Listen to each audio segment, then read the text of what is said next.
মাৰ্ঘেৰিটালৈ গৌৰৱ কঢ়িয়াই আনিলে দীপজয় পালে। ইছৰো ভ্ৰমণ কৰাৰ সুবিধা লাভ মাৰ্ঘেৰিটাৰ মেধাৱী ছাত্ৰগৰাকী। ভাৰত চৰকাৰে আৰম্ভ কৰা এক বিশেষ পদক্ষেপৰ অধীনত ৰাজ্যৰ 12জন ছাত্ৰ-ছাত্ৰীৰ এক বিশেষ শিক্ষামূলক ভ্ৰমণৰ সুবিধা লাভ কৰি ৰাজ্যখনলৈ গৌৰৱ কঢ়িয়াই আনিবলৈ সক্ষম হৈছে মাৰ্ঘেৰিটাৰ মেধাৱী ছাত্ৰ দীপজয় পাল। দীপজয় পাল মাৰ্ঘেৰিটাৰ ভেনাৰ মিল নতুন লাইন নিবাসী নেতাই পাল আৰু দীপালী পালৰ সুযোগ্য সন্তান। মাৰ্ঘেৰিটা পাব্লিক উচ্চতৰ মাধ্যমিক বিদ্যালয়ৰ দ্বাদশ শ্ৰেণীত অধ্যয়নত দীপজয় পালে অলপতে অসমৰ অন্য 12জন ছাত্ৰ-ছাত্ৰীৰ সৈতে ইছৰো ভ্ৰমণ কৰাৰ সুবিধা লাভ কৰিবলৈ সক্ষম হয়।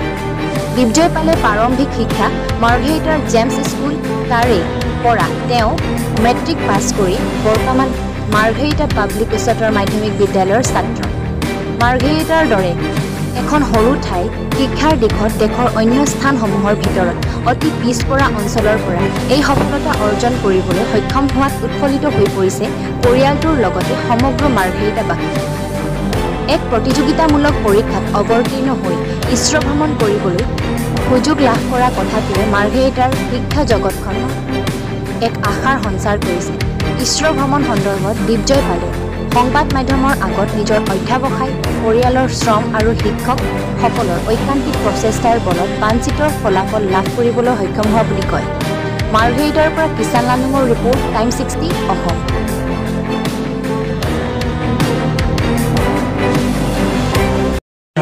প্ৰিপাৰেশ্যন কৰিছিলা, কেনেধৰণে সুযোগ লাভ কৰিলা?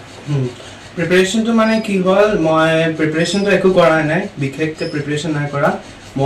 মোক যেতিয়া জনোৱা হৈছিলে যে তোমাক ইছৰোলৈ পঠাবলৈ তোমাক চিলেক্ট কৰা হৈছে, গোটেই অসমত 13জন আছিলে আমাৰ বেটছত। চ' সেইকাৰণে মই অলপ স্পেচৰ বিষয়ে আগতকৈ জানো, মই স্পেচ লাভাৰ আগতকৈ আছিলোঁ। চ' মোক যেতিয়া ক'লে তো মই এইটো প্ৰিপাৰেশ্যন ইমান ভালকৈ নাই কৰা, মই যিমান জানো সেইটো কৰিছোঁ আৰু অলপ মানে কভাৰ আপ কৰিছোঁ স্পেচৰ বিষয়ে। আৰু বাকী মই তাত চাইণ্টিষ্ট আছিলে আমাৰ মংগলয়ান মিছনৰ মিছন ডাইৰেক্টৰ নন্দিনী হৰিনাথ খান, তেখেতৰ লগত মই কনভাৰচেশ্যন কৰিছোঁ।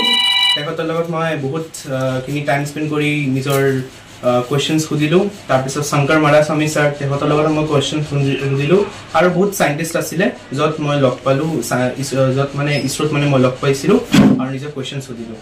এইটোৱে মানে ক'ম, মই ইমান বিশেষকৈ প্ৰিপাৰেশ্যন নাই কৰা। কি কুৱেশ্যন সুধিম, কি কুৱেশ্যন নুসুধিম, মোৰ মনত যি আহিছিলে, মোৰ মনত কিবা ডাউট আছিলে, চব মই সুধিলোঁ। হয়, বৰ্তমান তুমি ক'ত অধ্যয়ন কৰি আছা আৰু ভৱিষ্যতে কি হোৱা আশা কৰিছা? বৰ্তমান মই ক্লাছ 12 ছায়েন্সত মই মাৰ্ঘেৰিটা পাব্লিক হায়াৰ ছেকেণ্ডেৰী স্কুলত পঢ়ি আছোঁ। আৰু ভৱিষ্যত গৈ মই বিচাৰিছোঁ যে মই এটা চাইণ্টিষ্ট হ'ম, যি চাইণ্টিষ্টে নিজৰ, এতিয়া মই ভবা নাই যে কি চাইণ্টিষ্ট হ'ম, কিন্তু মই ভাবিছোঁ যে যিয়ে চাইণ্টিষ্ট নহওক মই নিজৰ দেশৰ প্ৰতি মানে এটা নিজৰ দেশ মানে আগবঢ়াবলৈ এটা সুযোগ মানে মই কিবা কৰিম, এইটোৱে মই ভাবিছোঁ। মোৰ গ'ল এইটোৱে হয়, for countries development, that is my গ'ল।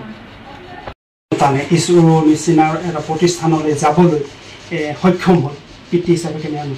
বহুত ভাল লাগিছে, ল'ৰাটো মাকে কষ্ট কৰাই পঢ়াইছে, ল'ৰাটো ভাল ৰিজাল্ট কৰিলে। আশা কৰোঁ আৰু ভাল ৰিজাল্ট কৰিব, আপোনালোকৰ চবৰ আশীৰ্বাদ লাগে আৰু আগত যায় যাবলৈ ল'ৰাটো। সৰুৰে পৰা দীপজয় কেনে আছিলে পঢ়া শুনা?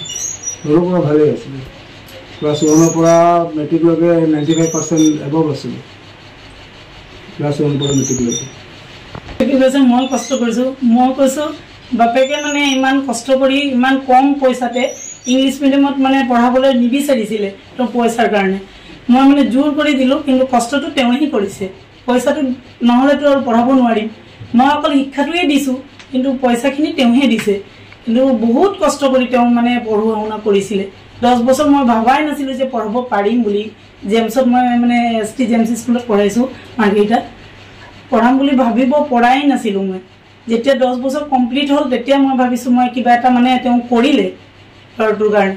সেইটোৱে মই এতিয়াও তেওঁক কওঁ, এতিয়া আপুনি ইমান কষ্ট কৰিলে যে সেইটো কাৰণে আজি এইটো মানে তাক চাবলৈ পাইছে ভালকৈ, সেইটোৱে ক'ম আৰু কি ক'ম।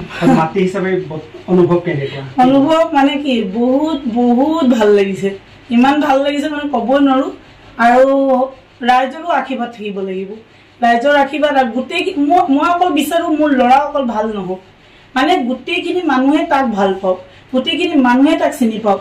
অকল টকাৰ কাৰণে যে পঢ়িব সেইটো নিবিচাৰোঁ মই চাকৰিও যে টকাৰ কাৰণে অকল নহয় মানে গোটেইখিনি মানুহে তাক চিনি পাব লাগে আৰু তাক ভাল পাব লাগে মই সৰুৰ পৰা মই তাক সেইটোৱে শিক্ষা দি আছোঁ তোক মানে তোমাক চবে চিনি পাব লাগে তুমি কেনেকুৱা ধৰণৰ হয় তোমাৰ ভিতৰৰ কথাটো গোটেইখিনি মানুহ চিনি পাব লাগে মই এইটো সৰুৰ পৰা মই আৰু এতিয়াও তাক শিকাই আছোঁ লাগিলে কিবা পাৰিলে তুমি লগৰখিনিকো শিকাবা আনকি লগৰখিনিও মই এনেখন মিটিঙত গৈছোঁ প্ৰতিভা নামৰ ছোৱালী এজনী আছিলে মোক ক'লে আণ্টি মই ক'লো দীপজয় কেনেকুৱা আছে ক্লাছত মইতো ফাৰ্ষ্ট পেৰেণ্টছ মিটিঙত আহিছোঁ হাই ছেকেণ্ডেৰী স্কুলত ক'লে সি আমাৰ গাইড টিচাৰ ক'বলৈ গ'ল মানে গোটেইখিনি মোক শিকায় তেতিয়া মই ভাবিলোঁ মানে মই যিখিনি তাক মই কৈ দিছিলোঁ যে অকল নিজে নিশিকিবা মানে লগৰখিনিকো শিকাবা সেইটো মানে কৰিছে যে স্কুলত গৈহে গম পালোঁ মানে স্কুলৰ ষ্টুডেণ্টখিনিয়ে ক'লে মোক মানে যে আমাৰ গাইড টিচাৰহে হয় সি আমাক শিকাই দিয়া কিবা প্ৰব্লেম হ'লে টিচাৰৰ আগত আমি দীপজয়ৰ ওচৰতে যাওঁ